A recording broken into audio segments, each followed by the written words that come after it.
היום אני רוצה להסביר מי בעצם זכאי להלוואה לכל מטרה. יש שני פרמטרים שמעניינים את הבנק. דבר ראשון, הנכס שלכם. אני אראה לכם כרגע איך מחשבים, האם אפשר להעמיד על הנכס משכנתא נוספת כהלוואה לכל מטרה לצורך איחוד הלוואות. ניקח דוגמה.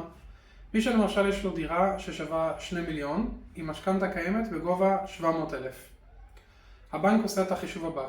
2 מיליון לחלק ב2, זה סך המשכנתא שאפשר להעמיד על הנכס אחרי שכבר רכשתם אותו, זה מיליון.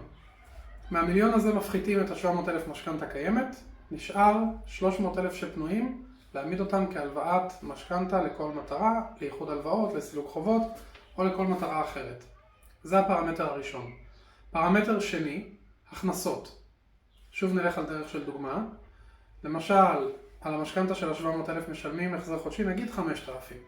ומדובר בזוג שביחד מרוויחים נגיד 20,000. החישוב שהבנק מבצע הוא כזה. סך ההכנסות 20, פחות משכנתא קיימת 5,000, ומפה הבנק גוזר בערך שליש. נשאר 15,000, שליש זה אומר שאתם יכולים לשלם משכנתא עד 5,000, משכנתא נוספת עד 5,000.